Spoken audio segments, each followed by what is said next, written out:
don't want to sound too naive saying this, but you would like to think that good policy will always win. But good policy doesn't always win unfunded mandates. So every time we're doing that, it's basically the state of Texas saying, we want you to do X, but we're not going to pay you to have the resources you need to do X. So now you have to go charge property taxes, increase your property taxes to pay for what we're telling you to do. You know, when it comes to affordable housing, it's not just certain areas of Texas, it's all across Texas. And so I think that's the proper time for legislature to step in and say, how can we help relieve that pressure?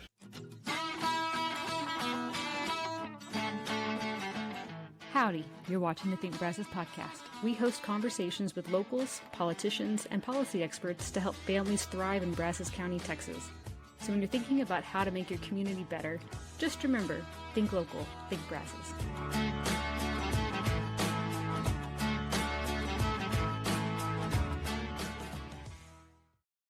All right, we're pleased to have our state representative, Representative Paul Dyson, joining us from the Reese Avonley Homes Studio here in Bryan, Texas.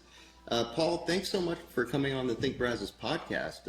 Excited to get to talk with you. I appreciate the opportunity, and yeah, looking forward to catching up. You know, it's been a long 5 months, almost 6 months now since this all started, and unfortunately, it sounds like we're going to be doing it again near the end of July. So. Sounds like we'll get into that. That's right. Think Brazos is proud to be a project of Bryan College Station Habitat for Humanity, and we've got a fun way you can support both the podcast and affordable housing in our community. Habitat's annual golf tournament is coming up on September 8th at Pebble Creek Golf Course, and now is the time to get your team together. Grab 3 friends, coworkers, or fellow policy wonks, basically teams of 4, and come play around to help us build homes and keep these conversations going. But hey, not everyone has a great golf game. I mean, the ball isn't even moving and I still can't hit it. You can still support the cause by making a donation instead. Every dollar raised helps Habitat build homes for local families and helps keep Think Brazos going strong as a resource for thoughtful local policy discussions. Sign up your team or chip in whatever you can by using the link in the episode description. And stay tuned. We'll keep bringing you real conversations about housing, local decisions, and the people making them, right here on Think Brazos. But just real quick, and maybe 30 seconds a minute, for those who aren't familiar with you, can we get just a brief background of you and what you did before becoming a state representative? Sure. So, Paul Dyson, and I grew up here in Bryan, Texas. Bryan and College Station. I've lived in both towns throughout my years. I'm an attorney by trade. Went to law school down in Houston. Graduated from A&M in 2002, then went to law school right after that. Met my wife Terry while I was in A&M, and luckily she moved down to Houston after she graduated too. And we've been married since 2006. We have 2 kids, Drew and Jamie. They're 14 and 12. Now I got to get those ages right because sometimes I mess up on those ages. So, but I've been attorney for a little over 15 years now, 16 years, and I've been involved in oil and gas. Here's what brought me from Houston. So I worked for a big firm in Houston, then moved here back home in 2014 to join my brother and my dad in oil and gas. And lately, probably about the last 5 years or so, I've also kind of added real estate to that side of things. I own part of a title company and have been involved in some other kind of real estate deals and help people out in that aspect. Perfect. So you have been a freshman. You just finished your first legislative session as a freshman representing the 14th District, state of Texas. Let's hear a little bit about, I would almost put it as like you went through something pretty intense here the last 5 months or so. You had some 20-hour days, it sounds like. Like, what is it like to come back home to your hometown after serving like that in Austin? Is there PTSD? Like, what does that feel like? Well, it definitely, there's an adjustment. Yeah. You know, in the 5 months that you're in session in Austin, living in an apartment kind of reminds me of the college days, trying to get home when I can, which ends up being sometimes just for 12 hours at a time in a week. You know, so you get to learn to live with, I'm reading all day long, I'm at the office all day long, and that kind of becomes your day. And so when you get back here, you have to readjust. And like I said, have 2 kids, wife, and so we're trying to readjust. And we've lived apart for quite a while, so you're readjusting to that. Everyone has their new routines, or you feel like you have a different routine. It's weird not to get up and rush into going into the Capitol and going on the floor all day, and then of course some of the personal business that I have and that you have to try and take care of, and you got to get back on top of that, because through April and May, I'll tell you, it was very hard to juggle having an outside job and then also working in Capitol, because you are there for anywhere from 14 to 18-hour days. And some days it was literally, we were there from sunrise to sunrise. And, it wasn't every day, but there was quite a few of those. And so you have to get adjusted to that. So it's just all trying to get that schedule back, trying to get what I would call some normalcy back. Okay. And overall, would you say that, I guess, both for your personal career, now getting into state politics, but also generally the government as a whole, do you feel like the 89th legislative session was a success for you, for the state? What do you think? That's a broad question. Yeah, no, it's a broad question, and I appreciate the question, because I think there's so many different levels that you kind of address it. Was it a success for the state? I think it was. I think that's easy to say. Did you get everything accomplished? Well, no. It's not perfect. And that's where I think sometimes there's the rub between a lot of people, and they want you to say, they have this idea of maybe what a perfect session should have been. We should have passed all these issues. Why didn't we get to every single one of them? There are some things that we just ran out of time for. But what I do think is that we addressed quite a few of the critical issues that we're facing the state of Texas. Water funding, for example, water infrastructure funding, energy infrastructure, protecting national security issues, protecting our energy grid. Those are some big issues that we tackled and we helped to secure this time. And so I think those were vital issues to address. So I do think there's quite a few successes. Okay. Now, if you were to kind of look at the leadership and see what priorities they had, Dan Patrick had a list of priorities. I think he had about 30 bills out there, and he passed all 30 of those. One did get vetoed, but he passed all 30 of those, I believe. And then, of course, Governor Abbott would probably weigh a success also, because he was able to pass all his priorities. Okay. So I think it's always depends on your perspective of whether it was success. I think in HD 14 we can say that it was a successful session for us. Okay. We increased public school funding that we're going to have here. It was not what the House wanted and proposed, but it is going to be better than what we had, and it will continue to increase. And I'm excited about a new kind of funding avenue that's going to come out of this, which is based on enrollment and will help to cover fixed costs. So those type of issues, I think that it depends on what level, what perspective you're doing on whether it's successful. I'd say overall that, it was probably more successful than what most people thought going into this session. Real quick, I'm going to pause this conversation for something important. We've been asked to cover candidate races again next year, and honestly, it means a lot. It tells us that these interviews are making a difference. But covering all of that takes time, energy, and resources, and we can't do it without your help. So if you found our election coverage helpful, please consider supporting us at thinkbrazos.org/donate or by clicking the link in the episode description. Thanks for helping us keep local voters informed. Now, back to the episode. Getting more specific into some of the housing or housing abundance priorities that we had. I know the governor and lieutenant governor maybe had a few of them, but there were those like the minimum lot size bill. There were those like SB 840, commercial to residential, occupancy limits. There were a lot of bills. I think it may have been you who actually mentioned a few days ago that it was one of the most pro-housing, sessions that has been in quite a while. I'm not sure exactly where I heard that, but can we talk a little bit about some of those bills and how they may help Texans have more access to housing going forward? Yeah, I do, and I think, and it's a certain aspect of housing, right? Yeah. And it's not necessarily about your $1 million plus homes, and you want to make sure that we can build all of those, but it was your affordable and attainable housing focuses, and especially in certain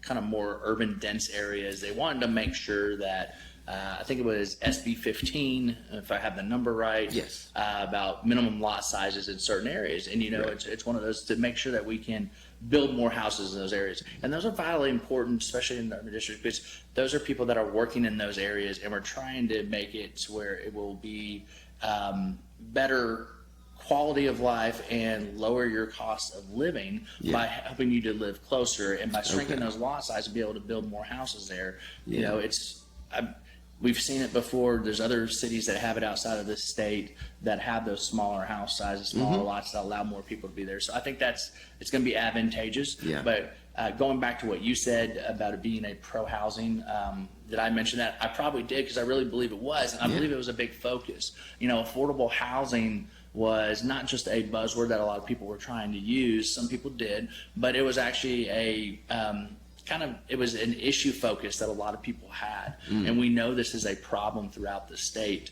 And I know that there's a lot of cities that were not happy with some of the kind of the bills that were passed, thinking that we stepped on local control. But what we saw it as was an entire state issue. You know, when it comes to affordable housing, it's not just certain areas of Texas, it's all across Texas.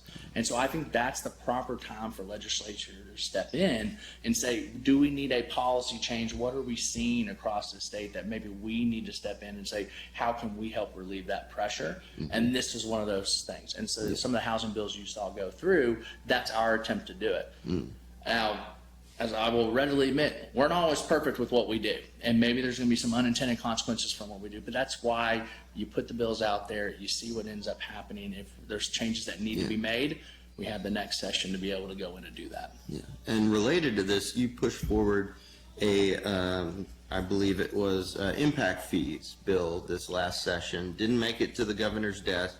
But what do you see going forward in terms of that? Are you going to try something like that again? Again, impact fees are fees that are at the beginning of, I believe, that sale of a home, right? That they are even a little bit before even before. That. Okay. So you want to talk about it? You probably know it better than me. And that's the one thing that I've learned. It's kind of it's one of my personality traits. Okay. When I start with something, I'm going to really dig into it as much as I can, try and fully understand it. And I think especially when we're changing a policy or we're looking at a potential change of policy, like impact fees. So impact fees were started in the late 80s. I think it was around 89 when that was passed by the state of Texas. Cities did not have a right to charge impact fees before that. And they kind of focus on three main things: wastewater, water, and road impact, right? And it's the idea that sometimes cities can't afford the infrastructure going forward before you put in these new subdivisions, before you put in any new development, because it can also be on the commercial side, industrial side, multifamily, single family. So it kind of affects the whole gambit of development. And essentially, impact fees have been untouched for a very long time. Okay. They've been left out there, and some cities have really started to use them just within the last 10 years. That was College Station, for example. I think just in the last 10 years started to use impact fees, even though they could have used them for the 20 years before that. I see. So that became a focus of mine, really talking with Bob Yancey, city council member with College Station. And we started talking about this during the campaign, and he brought that issue up to me, and I've always heard about him, and no one likes fees. Right. No one likes government fees. But it wasn't until I really started to dig into them and understand what they're there for and how much they really can be. I mean, we're talking about anywhere from $10,000 up to $30,000 on a single family home. Wow. And it's non-discriminatory. So it can be a $200,000 home paying that same fee. It can be $1 million home paying the same fee. Okay. Because it's all about, it depends on where to, but yeah, it's a set fee amount that they'll go through, and that's issues that they did pass one bill on impact fees this last time. I think it was 1883, Senate Bill 1883. So. And what that did is it adds transparency to the process, makes it a little bit more onerous on the city before they can raise those impact fees. It requires, I think, a 2/3 majority, it might be a 3/4 majority from city council vote now. And before it was just a simple majority. So there was a little tweak that did happen to impact fee. I wanted to go further than that. I don't like government fees. I always think that they're taxes anyway, and especially when we start talking about tens of thousands of dollars. Right. I mean, that's an upfront tax, and most people who are having an honest conversation with you about impact fees will tell you it's an upfront tax. And when you're talking about it doesn't necessarily go in at the sale. It can go in, so they're imposed at a certain time, and that's when they're platted. And then there's a point where they're collected, and they're usually collected at the permit stage. So that is before, just when you start to build. And so when you're borrowing money from the bank, all of a sudden you borrow that extra $10,000 or $15,000 to build that home because you have to pay that impact fee. And that impact fee is not necessarily being used for that year, 2 years, 3 years down the line. And so that's why I wanted to focus on that and say, well, what are we really doing with these fees? My idea was to do a 4-year moratorium on it and study and see, can we affect housing prices? Because I think we can. And I think the number one way is to remove government regulation and also government fees. Those are 2 things that, as a legislature, we can easily control. And I think that warranted us looking at that. I wish we would have had more time. We literally ran out of clock to get it done, and it was set to be heard the last Thursday that we could hear House bills on the floor. We just ran out of time to hear it. Oh, wow. So yes, I plan on, if the voters will have me back in the 90th, I plan on pursuing that, and I will be working on that in the interim also to kind of craft it and see what all do we need to look at for impact fees and what all should be changed. Okay. And yeah, that kind of leads into one of my last questions here is you've already announced that you're running for re-election.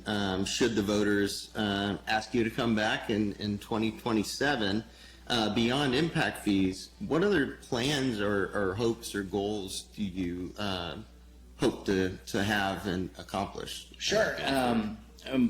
So impact fees is probably one of the big ones, especially on top of mind.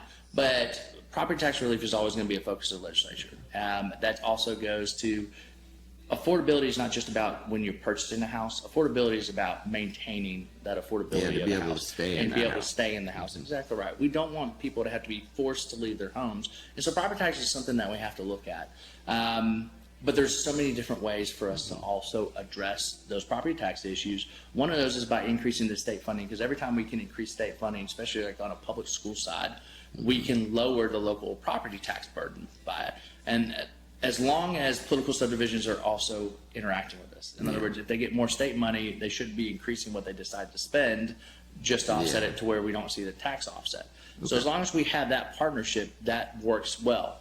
But it goes even further of lowering property taxes, but this idea of unfunded mandates. And it's something that's really my eyes have been open to. I've heard a lot about it, never really explained it, but tried to drill down a lot more of it during this session. And so I had a lot of different meetings with people, whether it be with the TEA, different school representatives, and we talked about different unfunded mandates. But then I learned it's not just at a school district level. We do a lot to school districts, and all that does, again, is make us pay more in local property taxes to address those mandates. But the counties are hit with them. And the cities, in some instances, are also hit with unfunded mandates. So every time we're doing that, it's basically the state of Texas saying, we want you to do X, but we're not going to pay you to have the resources you need to do X. So now you have to go charge property taxes, increase your property taxes to pay for what we're telling you to do. I would like it to be discretionary from the state point until we give you the money to do it. In other words, that removes that mandate, and it can't be unfunded. It can only be funded. But if we're going to give you the money to do it, you should do it. If we don't give you the money, then let's talk about whether that should actually be a mandate before we cause local taxpayers to pay more. Okay. And what is, if you were to pick one or maybe 2 things, what are some of the maybe most surprising things that you learned as a freshman serving in the state legislature that maybe you weren't prepared for, or that you learned? I know that's no, it's a great question because there's so many different things. First of all, I will say I was quite blessed because I had a great relationship with outgoing reps Kyle Cassell and John Rainey. So they helped prepare me, and they were there as a resource, and they kind of helped mentor me before I even got there. So I knew a lot of what to expect. I also was I will describe it as strategic in my hiring for a chief of staff who was very experienced with how the Capitol works and kind of different personalities there. She had been there for a while, and she had worked with Kyle Cassell as his chief for quite a while, so she also knew the district, so I had both.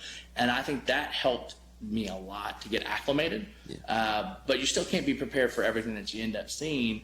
And I think one of the surprising things is the extent sometimes of the gamesmanship that really exists out there. And people, I don't want to sound too naive saying this, but you would like to think that good policy will always win. But good policy doesn't always win, and sometimes there might be personalities or some other issue that blocks what is. You're like, this is such a great idea. Why are we not doing this? But there's something else, some extraneous variable out there that is interjecting itself, and it's going to stop it from happening. Whether you happen to upset somebody that happens to be a chairman to set your bill, or just anywhere along the process, or in the other chamber too. You know, everything is, there's some eggshells that have to be approached sometimes. There's some big bills, which we've heard about. Now people are kind of saying, I was strong-armed if I didn't vote for this, or my stuff would be killed. That truly does happen, and people are told, hey, I'm going to give you this kind of advice. Make sure that you vote for this bill or support this Republican bill, because if you don't, it might be harder for you to move some things. So you take that and you run with it. So I don't think I was expecting it to that extent. I know I'd heard about it, but it truly does exist there. So the sausage making is sometimes ugly. It can be real ugly, you know. And the other thing I would say is that I really was happy with how many members truly care about helping you get stuff for your district. Oh, that's good. And that's across party lines, that's across everything. But when it comes to district-focused issues, you know, and that's the unique part about the House, right? We are so district-focused, and we want to make sure our districts are getting what they need. That a lot of times, and we call them local bills, right? Right. There's local consent calendars, those local bills. There's kind of this unwritten rule a little bit. Hey, if someone's asking for their own district, that means they really want it. It means their constituents probably really want it, right? There's people there. Who are we to tell them, no, don't do what you're asking to do? Wow.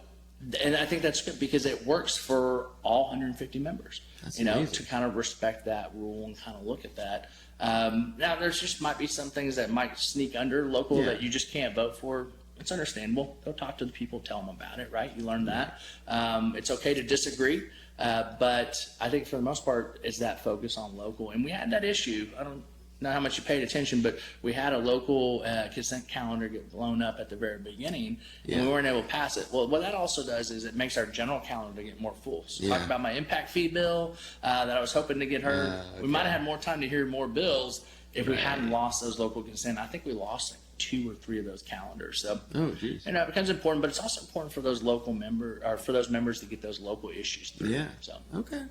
Well, that's really cool. Well, you know, I think time's about up here, but is there anything that we missed or anything else you want to discuss, or any way that your constituents can reach out to you, anything like that? Well, sure, and they can always reach out. The easiest way is to reach out through our state web, our email that's on there, and you can just easily Google State Representative Paul Dyson. It goes right to the landing page. You can click on that, send us an email, call us. But of course, if you ever see me around town, you can always stop and talk to me.